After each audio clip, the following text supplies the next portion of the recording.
त्यसपछि म सुटुक्क नथापाइकन यी दुईटी मोबाइल हेरिरहेको केटीहरूलाई खुर्सानी प्र्याङ्क गर्न लागेको छु। त्यो पनि कसरी भने चटपटेमा हालेर सुटुक्क यो धुलो खुर्सानी हाल्न पर्यो भनेको यिनीहरूले थाहा पायो भने फेरि बर्बाद हुन्छ। मैले भिडियो बनाएको यिनीहरूले देखेकै थिएनन्।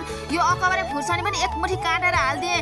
अब यो खुर्सानी त एक बिर्को त हाल्नै पर्यो, अझै पुग्दैन होला भनेर छुस्स फेरि थपिदिएँ। चटपटेको कलर त एकदमै रातो रातो देखिरहेको थियो। खुर्सानीको धुलो तीमाथि सस हालेपछि त्यसै रातो देखिने भइहाल्यो। फोटोबाट मोबाइल हेरेको हेरे मैले चटपटे बनाएर ल्याएको यिनीहरूले थाहा पाएकै छैनन्। मैले पिरो हाले कि अमिलो हाले कि केही थाहै छैन भने। ल अब यिनीहरूले खाइसकेपछिको रियाक्सन कस्तो आउँदो रहेछ हेरौँ है त, कतिको चाहिँ पिरो भएछ त। सुरुमा त कस्तो मिठो चटपटे भन्दै रमाइलोमा खाइरहेको थिएँ, लास्टमा त पिरोले यिनीहरू बियोसै हुन लागिरहेको थियो। मलाई त कस्तो हाँस उठिरहेको थियो, छाती भतभती पोलो म त खानै सक्दिनँ भनिरहेको थिएँ। त्यही पनि खानालाई कसैले छोडेको थिएन, मैले पनि खानालाई सघाइदिएँ।